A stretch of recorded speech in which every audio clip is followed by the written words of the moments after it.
तुम्ही घमेंड कशाची करा, जिरते एवढं ध्यानात ठेवा.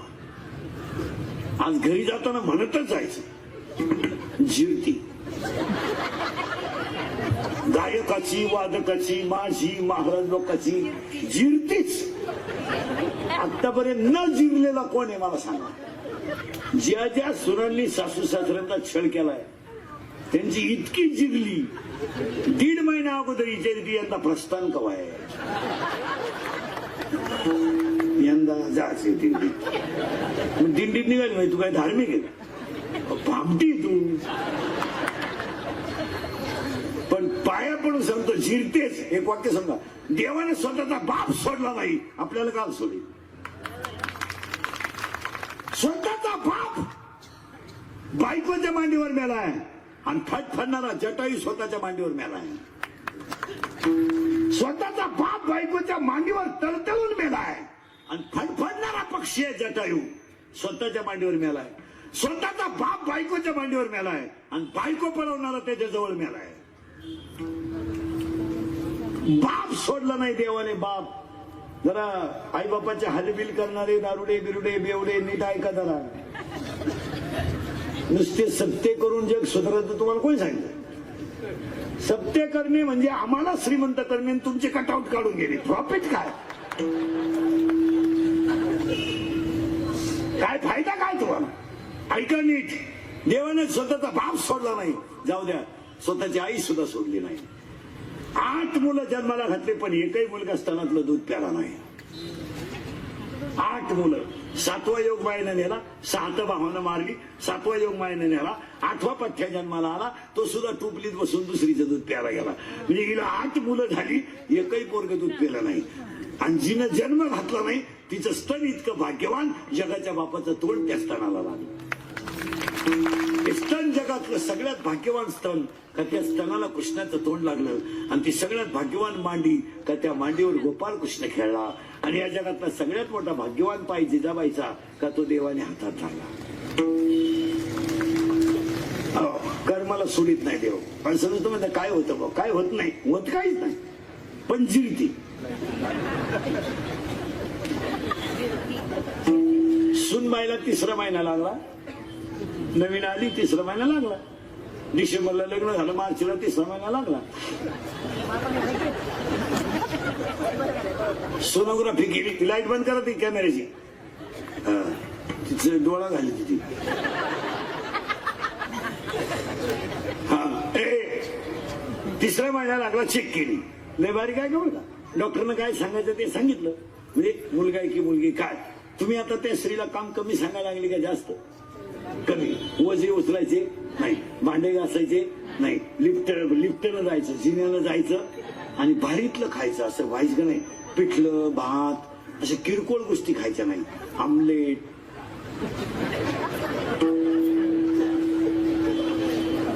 हा रसा, मटण. कारण येणारा वीर धर्मवीर आला पाहिजे. खायचं. डोहाळे अख्ख्या कॉलनीला जेवण घातलं. मग की इतकी बाई सजवली. डोहाळ्याला नवरी सजित्या सजवली, डोहाळे झाली. तिला बाळ बोट दुखायला लागलं, दवाखान्यात नेलं, बाळ आडवं आलं, 16 टाके पडली, बाळ बाहेर आलं, 61,000 रुपये बिल झालं. सावध राहा. त्या घरात मांजर होती, मांजर. तिची सोनोग्राफी झाली नाही. तिचं डोळे जेवण झालं का. तिला 4 पोरं झाली. तिला 61,000 घालून तिला रुपया खर्च नाही. 4. मग दोघात देखणं कोणचं.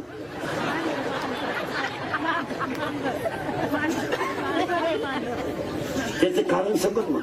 मांजरीच्या जिभेमध्ये इतकी ताकद आहे. पिलू जर जन्माला आलं आणि तिनं जर ते जिभेने चाटलं तर किती भारी कामातल्या माणसाला त्या पिलावरून हात फिरावा असं वाटतं. इतकं सुंदर पिलू दिसतं. चिंता करायची नाही. अभंगातला 2रा मुद्दा संपला. अभंगातला 3रा मुद्दा आज गायक वादक गुण जन्मंडपाले माई सिस्टीमाने सगळ्यांच्या उपस्थितीमध्ये संत ज्ञानेश्वर भजनी मंडळ कार्यक्रमाचे आयोजक संयोजक ग्रामस्थ कार्यक्रमाचे संत सेवक विजय तुकाराम बोत्रे बाळासाहेब महादेव मासाळ कार्यक्रमाचे आयोजक संयोजक ग्रामस्थ भजनी मंडळ बचत गटाच्या बाया महिला आघाडीच्या बाया कॉलेजची पोरं दारुडे बिरुडे बेवडे बिवडे जुगारे बिगारे उद्या कोणी म्हणाय नको आपलं नाव नाही घेत. आजच्या कार्यक्रमाचे अध्यक्ष उपाध्यक्ष स्टेजवरील मान्यवर आमचे दिलीप मुरकुटे बबनरावजी दगडे गायक वादक गुण जन्मंडपाले सगळ्या मंडळीला धन्यवाद आणि आजच्या कीर्तनाला सुरुवात. तुम्ही म्हणाला आतापर्यंत चाललं काय? आतापर्यंत अभंग कोणाचा आहे चिंता करायची नाही 2 आणि देव आहे 3 आणि आज कीर्तनाला घेतलेल्या अभंगाला संत महात्म्य आहे. कीर्तनाला दुसऱ्या दिवसाला कीर्तन असल्यामुळे संतपर अभंग आहे. अध्यक्ष उपाध्यक्ष सगळ्या मंडळीला धन्यवाद. गायक वादक गुंजन यांचं कौतुक करावं तेवढं थोडंच आहे. गायक वादक गुंजन मंडपाली बाई सिटीवाले सगळ्या मंडळीला धन्यवाद. 2 मिनिटं देवाकडे फक्त प्रार्थना करायची आणि त्या अभंगाला सुरुवात करायची. ए देवा शेतकरी वर्ग सुखी हो दे, हिंदू धर्माचं दैवत गाय वाचू दे, हिंदू धर्म टिकू दे, वार करेची पताका चंद्र सूर्य आहे तोपर्यंत फडकत राहू दे आणि प्रत्येकाच्या गालावर हसू राहू दे. आणि देवाला सांगा देवा मला गरीब करे तू, मला गरीब केलं ना चालेल देवा, मला झोपडीत जन्माला घातला ना चालेल देवा. देवा खरं सांगू तुला एक दिवस माझ्या पोटाला पोटभर अन्न नसलं तरी चालेल देवा, पण माझ्या 2 गोष्टी कधी नेऊ नको. एक माझ्या गालावरचं हसून येऊ नको आणि माझ्या घरातलं समाधान येऊ नको. सगळ्यांनी मला माहितीये तू झोपडीत जरी गेला तर झोपडीतही तू बाळांपण केलंय, झोपडीतही तू भाजी काढू लागलाय, झोपडीत तू मांस विकू लागलाय, अरे झोपडीत तू दळू लागलाय, झोपडीमध्ये तू दळूही लागला, मांस विकूही लागला, भाजी काढूही लागला आणि बाळांपणही करू लागला. मग खरं सांग देवा झोपडीत जाऊन जर तू बाळांपण करू शकतो, झोपडीत जाऊन तू जर दळण दळू शकतो, झोपडीत जाऊन जर भाजी काढू लागू शकतो तर मला सुखी का ठेवू शकत नाही? मला माहितीये ना तू कुठेच राहत नाही. 9वा अध्याय मी वैकुंठी नसे, एक वेळ भानुबिंबई न दिसे, मी कुठं असे मी तयापाशी हरपला घेऊसावा जे ते नामघोष बरवा. सदैव मासा साहेब सगळे बोत्रे साहेब सगळ्या मंडळीला धन्यवाद. कीर्तनाला सुरुवात. आता फक्त बोलत जायचं संत कशी श्रेष्ठ आहे. आकाशाला पायऱ्या करेल, सोन्याला सुगंध आणेल आणि खारा समुद्र गोड करेल ही प्रतिज्ञा रावणाची. सावध राहा. आकाशाला पायऱ्या करेल, सोन्याला सुगंध आणेल, खारा समुद्र गोड करेल ही प्रतिज्ञा रावणाची. उद्या सकाळपर्यंत पृथ्वी निक्षत्रिय पांडव करील ही प्रतिज्ञा भीष्माची. यांच्या सगळ्यांच्या प्रतिज्ञा फेल गेल्या, पण जगाला सुखी करील अशी प्रतिज्ञा संतांनी केली ती सफल झाली.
फेल, भीष्माची प्रतिज्ञा फेल, संतांची प्रतिज्ञा सफल. मग संत हे जगात प्रतिज्ञेमध्ये सफल आहे. झालं पहिलं वाक्य. 5-6 वाक्य आहेत बरं का. संत कसे प्रतिज्ञेमध्ये नंबर 1. दुसरं वाक्य आयुष्मान दिलीप. आयुष्मानची पहिली पिढी, दिलीपची दुसरी पिढी आणि भगीरथाची तिसरी पिढी. 3ऱ्या पिढीला भगीरथानं गंगा आणली. गंगा आणायला पिढ्या लागल्या 3. 3ऱ्या पिढीला भगीरथाने गंगा आणली, पण तिच्यात आंघोळ करायला जावं लागतं. संतांनी ज्ञान गावाची गंगा प्रत्येकाच्या कंठात आणली, फक्त भजन करावं लागतं. म्हणजे यांच्या 3 पिढ्या गेल्या. आता एक यादी सांगतो. नारदाला देव मिळवायला 2 पिढ्या लागल्या, 2 जन्म लागले. नारदाला देव मिळवायला 2 जन्म लागले, ध्रुव बाळाला देव मिळवायला 5.5 महिने लागले, परीक्षितीला देव मिळवायला 7 दिवस लागले, खटवांगराला देव मिळवायला 1 तास लागला आणि भीमाला देव मिळवायला 1 सेकंद लागला. फायनल, पुन्हा डोकं लावायचं नाही. भगीरथाने गंगा आणली पण संतांनी ज्ञान गंगा आणली. म्हणजे संत भगीरथापेक्षा असं टच मध्ये राहायचं. 3रं वाक्य, कुबेर श्रीमंत आहे, कुबेर श्रीमंतचे, श्रीमंत आहे तो कुबेराची, पण कुबेराची श्रीमंती नाश पावणारी आहे. संतांकडे शब्द नावाची श्रीमंती आहे, चंद्र सूर्य आहे तोपर्यंत तशीच राहणार आहे. म्हणजे संत कुबेरापेक्षा श्रेष्ठ.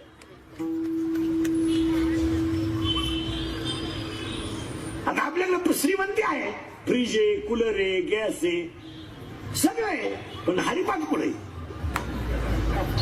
हरिपाठ नाही, ज्ञानेश्वरी नाही. काय झालंय, माणसं फक्त मरण येत नाही म्हणून जिवंत आहे.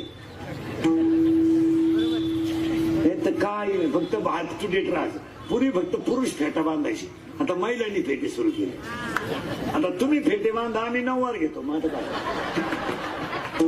येड्याचा बाजार झाला सगळा. पूर्वी घाला पॅन्ट शर्ट, आम्ही घेतो गाऊन. आता काय घेतो ओढण्या, नावली तो मुंडकी. आता काय कसं राहायचं? अहो महाराज, ते नाही चालत, ते थोड्या दिवस चालतं, ते लई दिवस चालत नाही. आणि जिरल्याशिवाय जिरती. ऐका, कुबेरापेक्षा संत श्रीमंत आहे. आता ऐका, सूर्य तेजस्वी आहे, प्रकाशमान आहे, पण सूर्याला अस्त आहे, संत चरित्राला अस्त नाही. सूर्यापेक्षा संत तेजस्वी आहे. चंद्र शीतल आहे पण त्याला डाग आहे, पठ्ठ्याला शीतल आहे पण त्याला डाग आहे. संत शीतल आहे पण एकही डाग नाही, म्हणून चंद्रापेक्षा संत आहे. गंगा पवित्र आहे, गंगा पवित्र आहे, पण तिथं आंघोळ करायला जावं लागतं. हे भजन केलं तर आपापच पवित्र आहे, आणि संतांचं नाव घेतलं तरी पवित्र होत आहे. पवित्र जी होय. मग संत पवित्र आहेत, संत चंद्रापेक्षा श्रेष्ठ आहेत, सूर्यापेक्षा तेजस्वी आहेत, कुबेरापेक्षा धर्मान आहेत, हनुमंतापेक्षा बलवान आहे. आणि रामानं बांधलेल्या पुलावरून फक्त वानरं गेली, तुकोबरायाने बांधलेल्या पुलावरून अखेर जग केलं. रामानं वानर दगड टाकून पूल बांधला, पण त्याच्यावरून वानर गेले. 4.5 हजामांगाचा गाथ्याचा पूल तुकोबारायने बांधला, सगळी माणसं जिवंत त्याच्यावरून गेली. हा, म्हणजे हनुमंतापेक्षाही संत वीर आहे, कुबेरापेक्षा संत श्रीमंत आहे. अहो संत हयातच कसे? चंद्रापेक्षा शीतल आहे, सूर्यापेक्षा तेजस आहे, कुबेरापेक्षा श्रीमंत आहे, भगीरथापेक्षा प्रयत्नवादी आहेत, भीष्मापेक्षा प्रतिज्ञेमध्ये श्रेष्ठ आहेत. तसेच संत नुसते चंदन आहे. आता चंदन ही उपमा का दिली तर चंदन शीतल आहे इथपर्यंत ठीक आहे, पण तो सगळ्यांना शीतल करीत नाही. तो 2 झाडांना चंदन शीतलता देत नाही, एक केळीला आणि एक वेळोला. म्हणजे चंदन शीतल आहे पण त्याच्याकडे भेद आहे. संतांकडे कोणी जा, उद्धारून या. आमच्या टोळीत कोणी या, एवढी लटका. आणि आता पाया पडून सांगतो, काळ वाईट आलाय, जरा आमच्या टोळीत या. आता पुढं काही राहिलं नाही, राजकारण तर संपलंच. 3 महिने एकमेकाला घोडे लावले, आता एका कोंबडी कोदाते, आम्ही बसले बांबू उपटीत.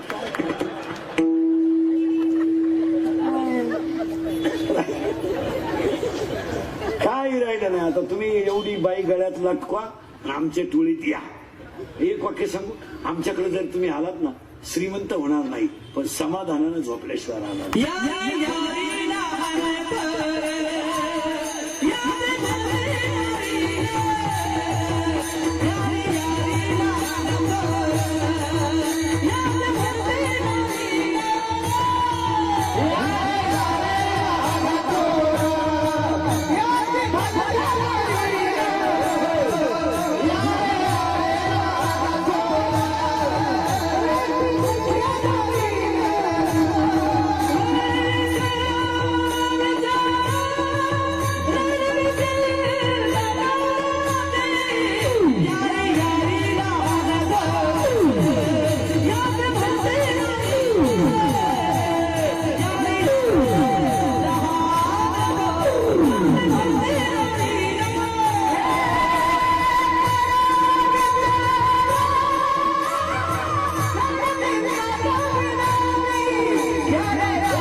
मजा आहे.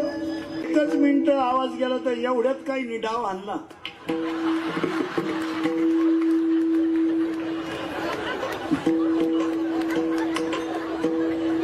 मी म्हणलं भजन करताय ना.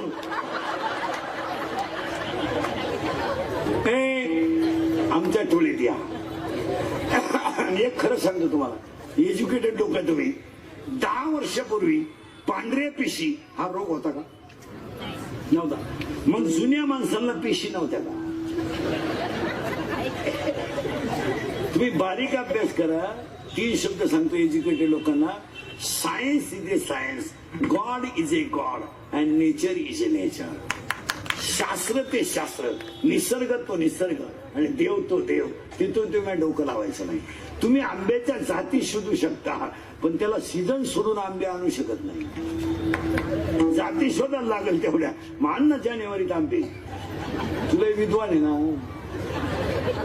नाही, त्याला योग्य काळ आल्याशिवाय देव आपली परमिशन त्याला देत नाही. मग मार्च फेब्रुवारी मध्ये थोडा बहर येणार, मार्च मध्ये बहर येणार, एप्रिलच्या एंड पर्यंत आंबा, मार्च एंडलाच आंबा. तुम्ही हाय फाय क्वालिटी करू शकता. डॉक्टर सोनोग्राफीनं बाळ पोरगा का पोरगी सांगू शकतं, पण तो आईच्या स्तनात दूध तयार करू शकत नाही. God is a god and nature is a nature. कालपासून सूर्य मोठा झाला, दिवस मोठा झाला, रात्र छोटी झाली. आता इथं तुम्ही किती पुस्तकं चाळली आणि शास्त्राबद्दल, शूरपुरुषांबद्दल आणि देवाबद्दल वादाचे मुंडे मांडण्यापेक्षा ज्यांनी त्यांनी ज्याच्या त्याच्या लेव्हलने राहावं.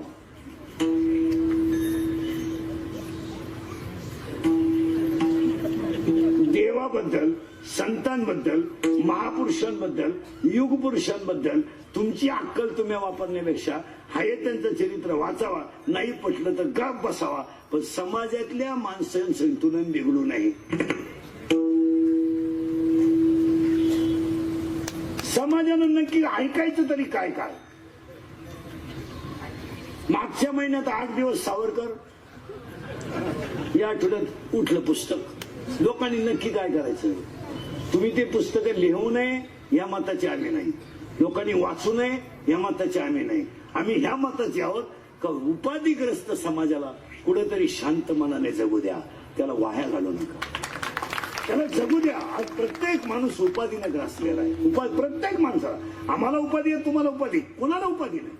आज आमची माऊली बिचारी सकाळी लवकर उठली तरी नवऱ्याचा डबा करणंचे, मुलाचा डबा करणंचे, पगार कमी आहे, भागत नाही, ऍडजस्टमेंट करणंचे. आज प्रत्येक तरुण पोरगा नोकरी लागलाय, पेमेंट नाही, आहे ते पेमेंट मध्ये भागत नाही. प्रत्येक माणूस असा उपाधी करत आहे. त्याला कुठंतरी संध्याकाळी निवांत घरी आलो 10 मिनिटं गादीवर पडून झोपू द्या. हे तुमची पुस्तकं पेटवान, टपऱ्या पेटवान, ह्या गोष्टी लोकांपर्यंत येऊ देऊ नका.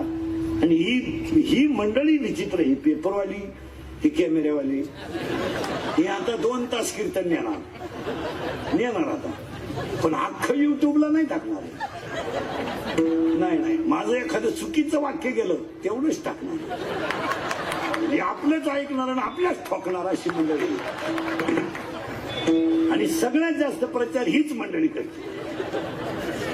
या काही गोष्टी आहे ना महाराज, त्या समाजापर्यंत यायला नको आहेत. काय मध्ये आहे ना तुमचा प्रश्न? तुम्ही लेखक, पुस्तक, आता हा कालचा मुद्दा सोडा. अभ्यासक्रम मंडळामध्ये समजा एखादा मुद्दा पुस्तकात गेला, आता याला जबाबदार कोण आहे? पाठ्यपुस्तक मंडळ म्हणजे निर्मिती मंडळ आणि अभ्यासक्रम मंडळ. मग या गोष्टी गावात यायची गरज काय? तुम्ही प्रिंटिंग करून पुस्तक विद्यार्थ्यांना वाटण्यापूर्वी एका तज्ञ माणसानं ते पुस्तक वाचून पाहावं, त्यातल्या त्रुटी बाजूला कराव्या. जर असेल तिथं तर त्याला तिथं स्टॉप द्यावा. तो मुद्दा काढून टाकावा. योग्य जून मध्ये पुस्तकं तुम्ही शाळेच्या ताब्यात देऊन टाका. शाळेत यायचं, गुरुजींना शिकवायचं, मग 2 दिवस शाळा बंद ठेवायची. पण तुम्ही पुस्तकं लोक बिघडाय छापित्या का सुधराय छापित्या? गावातलं एक तर महाराज, शांती नावाची गोष्ट कोणाच्या घरात राहिली नाही. आज प्रत्येक माणसाला गरज आहे कशाची? अरे त्याला कुठंतरी बायका पोरांमध्ये संध्याकाळी कामावरून येऊन बसू द्या. बिचारा कामावरून आला, त्याची पोरगी शाळेत गेली, पप्पाची वाट पाहत होती. बिचारा पोरगा त्याचा रस्त्याचा उभा होता, गेला गेला त्या भेटला. थोड्या वेळा लगेच म्हणले चला चला मोर्चे पुस्तक पेटवायचे. तो मला अरे काय त्यांना हा विनोद आहे. समाजाला जगू द्या जरा नीट. आणि काही जरी झालं ना महाराज, शिवाजी महाराज ते शिवाजी महाराज, तुकाराम महाराज ते तुकाराम महाराज, तिथं आपणही लई लोड घ्यायचं काय काम नाही हो. तुकाराम महाराज आपला बाप आहे, बस मिटला विषय. आता एखादा येडं जर म्हणलं तुकारामाचा खून झाला, आम्ही ठरू ना. तू पिस्तुल्या कोण आम्हाला सांगणार? तुला तुझी बायको घाबरा, तू आमच्या तुकारामाचं चरित्र काढ मर ना तिकडं उलट ना. तुला काय करायचं? आम्ही ठरू ना. तुकाराम महाराज आमचा बाप आहे, ज्ञानेश्वर महाराज आमची आई आहे, आम्ही काही करू. तुला तकलीफ आणि तुला काय वांग कळत तुकाराम? तू फक्त फोकसला नव्हता म्हणून फोकसला यासाठी तू हे नाटक करतो. फार पडलो होतो कोपऱ्यात, मग लगेच हे पेपरवाल्यांनी मीडियावाल्यांनी उचलून धरायचं, निषेध निषेध निषेध, पेटवा पुतळेन. मग त्याची झाली लाल. ते म्हणते एकाच वाक्यात पण फोकस काय गाजर कळत तुला फोकस. तू किती फोकस केलं तर तुकाराम होतो का? मला एका येड्यानं परदेशी प्रश्न विचारला, म्हणला महाराज नुसते पैसेच कमी तर कीर्तनकार लोक एवढ्या संतांनी चमत्कार केला, रेडा बोलवला, भिंत चालवली, मग आताच्या एखाद्या कीर्तनकारांना का चालू नाही? त्याला मी म्हणलं तुला बाकीचे बॉसी काय करायचं? तुला मी एकटा बाद झालो. तुला मी इथं कीर्तनात भिंत चालून दाखवतो, स्टेट सगळं टाक ह्या मिनिस्टरला फिरून दाखवतो. पण तू फक्त वाघ बसून ये ना, तुला अक्कल आहे काही? भिंत कधी चालत नाही. शेतीला चेन नाही, भिंत चालवायला निघला तू चालला कुठं इकडं? तिकडे मिवणीला मॅसेज टाकन का पहा चालला का नाही बोंबला? तुला नाही पहा गाथा, तो गाथा ज्ञानेश्वरी ती. माणसांना शिवाजी महाराज कळायची काय किंमत आहे? कुत्रे वाघ या नावाच्या कुत्र्याला कळले होते, माणसाने कायला कौतुक करावं? शिवाजी महाराज किती श्रेष्ठ होते कोणाला कळलं होतं? वाघ या नावाच्या कुत्र्याला. तुकाराम महाराज किती मोठे होते दगडाला कळलं होतं. सुशिक्षितांच्या मेंदूला काय ताण द्यायचं काम आहे? काय डोक्याला खोराक करायचं काम आहे? गाथा किती श्रेष्ठ आहे हा कोणाला कळला? दगडाला कळला. माऊली किती श्रेष्ठ हे निर्जीव भिंतीला कळलं. तुमच्या मूर्ख बोलण्याला काय किंमत आहे? इकडून तरी हवा द्यायची सोडून द्यायची लोकांना दिला. मालिक म्हणे 1 शाटच का? आम्ही 9 शाट घालू, तुला रुत दिला. कीर्तनकार कंबर का बांधतो? तो मुंडक बांधील, तुला करायचं काय? भावनात्मनाचे प्रश्न फक्त समाजामधली अस्थिरता बिघडून द्यायची. काय मदत? एक तर कुठंतरी लोक बिचारे हॉटेलमध्ये बसून एकत्र गप्पा मारायला लागले, कुठंतरी लोक चालताना एकमेकाला राम राम घालायला लागले, कुठंतरी माणसं थोडी जवळ यायला लागली ना, बोंग्या करून द्यायचं. कळत काय वांग नाही.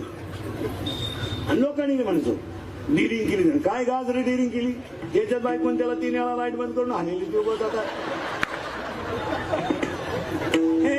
नाही नाही, गॉड इज ए गॉड आणि सायन्स इज ए म्हणजे काही कोणी बोलायचं. सायन्स इज ए जसं काय नाही, सायन्स इज ए सायन्स. पण तुम्ही किती कॅसलला मेकअप केला मग काय ओरिजिनल आहे का? अहो नॅचरॅलिटी इज द नॅचरॅलिटी. नैसर्गिक ते नैसर्गिक.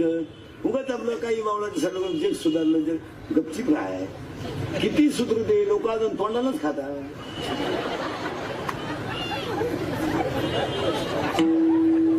तुम्ही तर उद्या असं शक्य घ्याल सूर्यावर. संक्रांतीपासून सूर्य 52 मिनिटे उशिरा का उगतो? वर जाय, सूर्याची गाठ घे, तिथं किलोमीटर मोड आणि मग छाप पुस्तक बावळा का. तुम्ही तर उद्या निसर्गालाही तसंच कराल. आंब्याची मुळी खोल किती जाती, तितकंच पाणी का वडीती. अहो ज्या श्रद्धा आहेत समाजाच्या त्या टिकल्या पाहिजे, त्या तोडण्याचा प्रयत्न करू नये. काय माझं 10 लाख लोकांची तुकोबारावर श्रद्धा आहे. न निरोप सांगता सोहळ्याला हजर आहे. तिथं तुम्ही डोकं लावायचं काही? निसर्ग तो निसर्ग, देव तो देव, संत ते संत. पुन्हा डोकं लावायचं नाही. पहिला म्हणलं 3 गोष्टी जपून वापरा. एक, पाणी जपून वापरा, नैसर्गिक संपत्ती आहे. एक दिवस धोका देणार, काय मत आहे तुमचं? मानव निर्मित नाही ती. पाणी लाख पाणी असू द्या, खडकवासला भरू द्या, नाही तर उजनी भरू द्या, नाही तर गावात पाणी बसू द्या, काही होऊ द्या, पण नैसर्गिक संपत्ती आहे. हे भिताडींवर लिहू नका रे तुम्ही. पाणी वाचवा, नीती वाचवा, पुरी वाचवा, धरणं बांधा, हे भिताडांवर लिहू नका. माणसांच्या मनात लिहून घाला. किती लिहून काय करतो? 80 एक वाक्य समजा, 40% कामं सरकारने करायची असतात आणि 60% कामं जनतेनं करायची असतात. सगळं सरकारनं करायचं, मग तू काय करतो? असं चालतं का? हागणदारी मुक्त कोणी राबवलं पाहिजे?